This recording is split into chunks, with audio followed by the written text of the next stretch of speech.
Bonjour. Ce premier épisode de la série Morphologie en hématologie traitera de la morphologie des cellules sanguines normales. Comment identifier correctement une cellule sanguine sur un frottis sanguin périphérique coloré au May-Grunwald-Giemsa? La réponse à cette question fait l'objet de ce premier épisode de l'émission Morphologie en hématologie.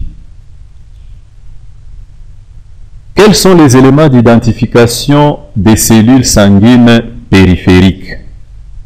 Ces éléments d'identification sont au nombre de 10. Il s'agit de 1. La taille de la cellule. 2. Le rapport noyau-cytoplasme. 3. La taille du cytoplasme. 4. La régularité de la membrane cytoplasmique. 5. L'intensité de la basophilie du cytoplasme. 6. La présence ou l'absence de granulation intracytoplasmique. 7. La situation du noyau. 8. La régularité de la membrane nucléaire. 9. La densité de la chromatine. Et 10. La présence ou l'absence du nucléole. La taille de la cellule, qui est le premier élément d'identification, sera déterminée par la longueur de son diamètre.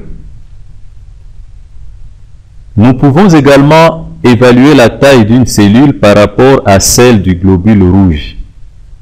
C'est ainsi que nous dirons, par exemple, que la taille du petit lymphocyte est inférieure à celle des deux hématies, alors que celle du grand lymphocyte est supérieure à celle des deux hématies. La première cellule dont nous allons présenter la morphologie s'appelle hématie ou érythrocyte ou encore globule rouge.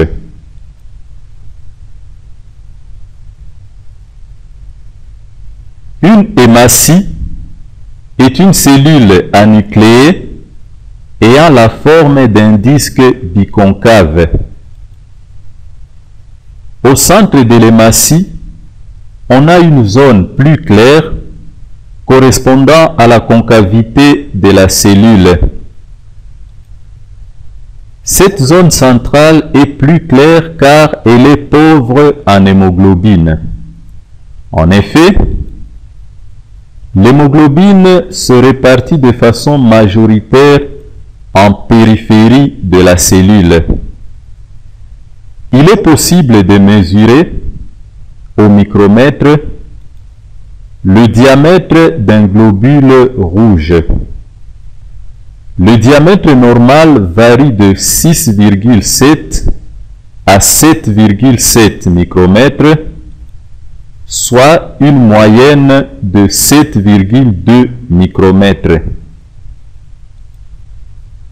Le diamètre de la zone centrale est de l'ordre du tiers du diamètre total de la cellule, soit une moyenne de 2,4 micromètres.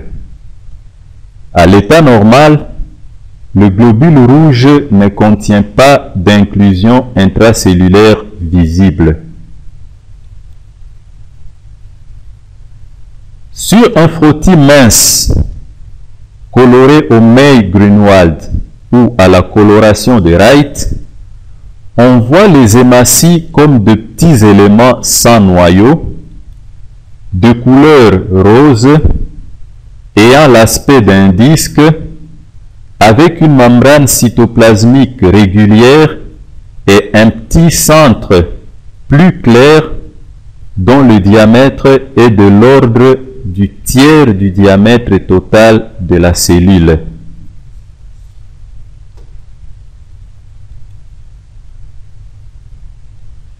Nota bene, la morphologie érythrocytaire doit être analysée uniquement dans les zones du frottis où les hématies sont bien étalées, les unes à côté des autres.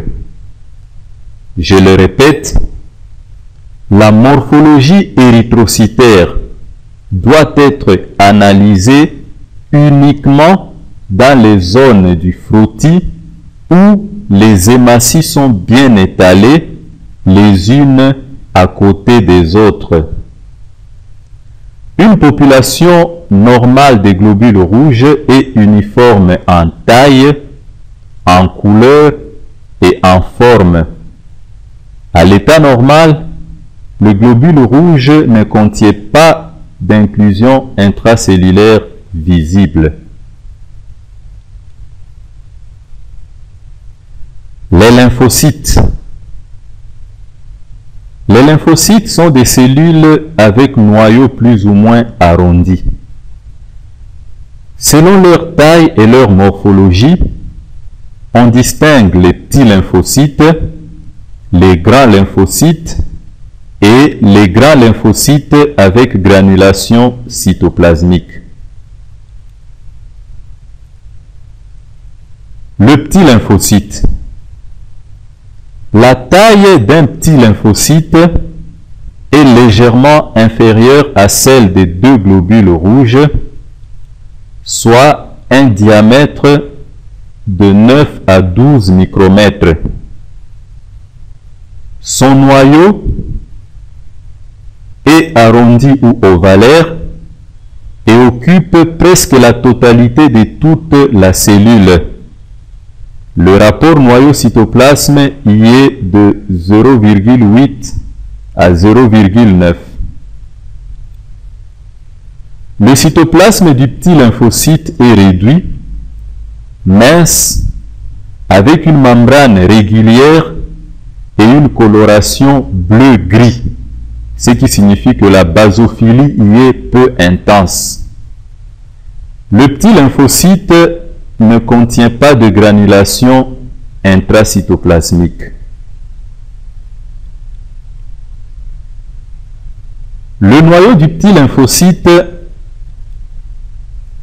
est situé au centre de la cellule. Il est arrondi avec une membrane régulière et contient une chromatine dense. Parfois, on devine un discret nucléole, mais à peine visible et petit. Le grand lymphocyte. La taille d'un grand lymphocyte est légèrement supérieure à celle des deux globules rouges, soit un diamètre de 12 à 15 micromètres. Son noyau est arrondi ou ovalaire, mais n'occupe pas la totalité de toute la cellule. Le rapport noyau-cytoplasme étant de 0,5 à 0,6. Le cytoplasme du grand lymphocyte est moins réduit que celui du petit lymphocyte, avec une membrane régulière ou plus ou moins quadrangulaire et une coloration légèrement bleutée ou incolore, ce qui signifie que la basophilie y est peu intense. On note une absence de granulation intracytoplasmique. Le noyau du grand lymphocyte est situé au centre de la cellule comme dans le petit lymphocyte. Il est ovalaire avec une membrane régulière et contient une chromatine un peu moins condensée.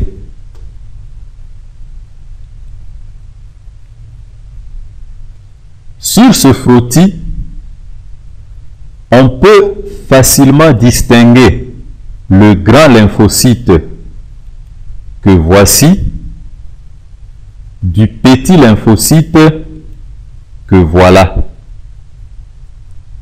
Comme nous le constatons, le grand lymphocyte a une taille plus grande que celle du petit lymphocyte. Ce dernier a un rapport noyau-cytoplasme plus grand et un cytoplasme plus mince.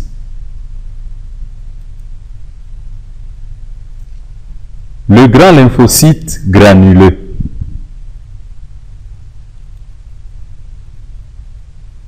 La particularité des grands lymphocytes granuleux est la présence des granulations intracytoplasmiques. Ces granulations sont azurophiles, de petite taille, nettement visibles sur le fond clair du cytoplasme. Ces granulations sont bien individualisées et moins nombreuses. On compte généralement 5 à 30 granulations par cellule. Le monocyte. Les monocytes sont les plus grandes cellules du sang normal.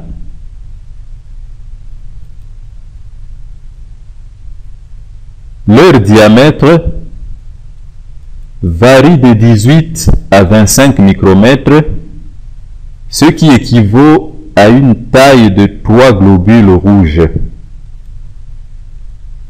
Le rapport noyau-cytoplasme est de 0,5 à 0,6. Le cytoplasme du monocyte a une texture dense et floconneuse avec une membrane cytoplasmique régulière.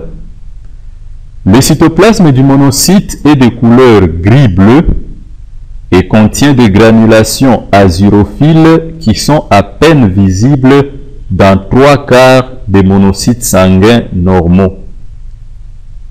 Sur cette image, les granulations sont nettement visibles.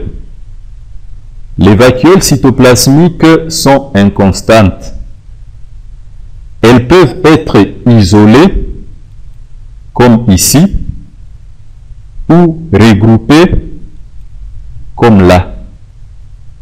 Le nombre et la taille des vacuoles cytoplasmiques varient au sein du même monocyte et d'un monocyte à l'autre chez un patient donné. Le noyau du monocyte est allongé et irrégulièrement contourné. Il peut avoir un aspect réniforme, serpentiforme, en chaîne de montagnes, etc., mais sans lobe individualisé. La chromatine est violacée et très fine. On note une absence du nucléole. Le polynucléaire éosinophile. Le polynucléaire éosinophile a un diamètre de 12 à 15 micromètres. Le cytoplasme du polynucléaire éosinophile est rempli de volumineuses granulations orangées, nettement individualisées, souvent juxtaposées les unes aux autres. La couleur orangée varie selon le pH des colorants. Elle correspond à la fixation de l'éosine contenue dans le May-Grunwald-Giemsa.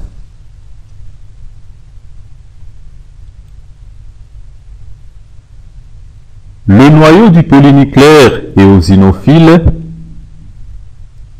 est situé au centre de la cellule et contient une chromatine dense condensée en motte. Ce noyau est souvent bilobé, mais il peut parfois être trilobé. Le polynucléaire basophile. Le polynucléaire basophile a un diamètre moyen de 13 micromètres. Le cytoplasme du polynucléaire basophile contient des volumineuses granulations violet foncé remplissant la totalité de la cellule. Le noyau du polynucléaire basophile est polylobé, mais mal visible car il est recouvert plus ou moins totalement de ces volumineuses granulations basophiles dont nous venons de parler.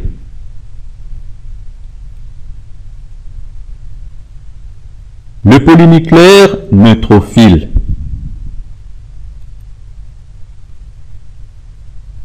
Le diamètre moyen du polynucléaire neutrophile est de 15 micromètres.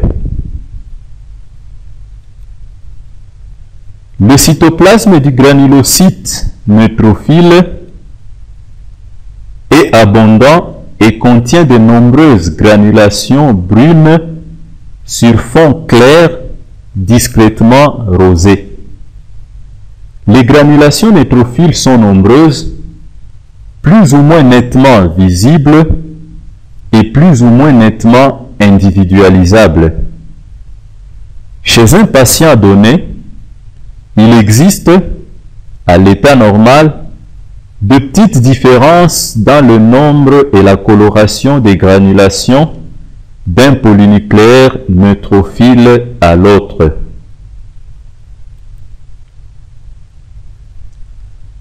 Le noyau du granulocyte neutrophile est segmenté et contient une chromatine rouge foncé condensée en motte. Environ 40% des polynucléaires neutrophiles ont 3 lobes nucléaires, souvent bien individualisés, reliés entre eux par un fin fil de chromatine, et ces lobes ne sont pas tous de taille identique comme on peut le remarquer.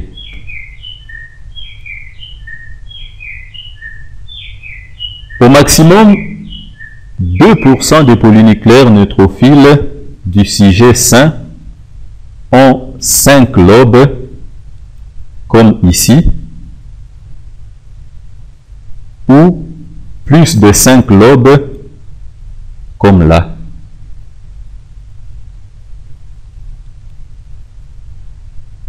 Alors, un petit exercice. La question: identifier les cellules sanguines sur cette image.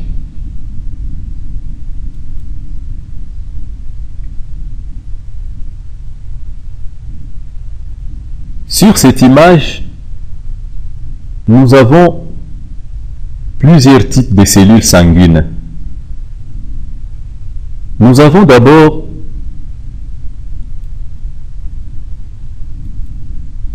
le globule rouge, qui est une cellule anucléée, sans inclusion intracellulaire visible, ayant la forme d'un disque biconcave avec une zone centrale claire dont le diamètre est le tiers du diamètre total de la cellule.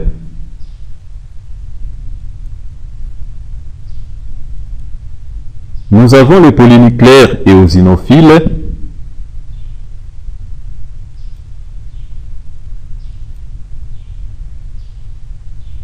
un autre polynucléaire éosinophile. Le polynucléaire éosinophile est une cellule dont le cytoplasme est rempli de nombreuses granulations orangées avec un noyau trilobé. Nous avons donc là 2 polynucléaires éosinophiles sur cette image. Ensuite, nous avons le monocyte, une cellule avec un cytoplasme de couleur gris-bleu, sans granulation intracytoplasmique visible, avec un noyau au contour irrégulier en E majuscule ou en chaîne de montagnes. Nous avons ensuite le grand lymphocyte, une cellule avec une membrane cytoplasmique régulière. Le cytoplasme, comme on le voit, est peu réduit, de coloration plus ou moins bleutée, ce qui signifie une basophilie peu intense. Le noyau est ovalaire avec une membrane nucléaire régulière. Nous avons enfin le polynucléaire basophile, une cellule dont le cytoplasme contient de volumineuses granulations violet foncé remplissant la totalité de la cellule. Le noyau est mal visible car il est recouvert de ces nombreuses granulations. Chers camarades étudiants, vous êtes heureux comme vous savez identifier correctement une cellule sanguine normale sur un frottis sanguin périphérique. Vous serez encore plus heureux lorsque vous mettrez en pratique toutes ces connaissances dans la prise en charge des malades qui vont se confier à vous. Nous vous remercions d'avoir suivi ce premier épisode intitulé Morphologie des cellules sanguines normales et vous annonçons que la deuxième séance portera sur un globule rouge anormal appelé acanthocyte. Au revoir et à la prochaine.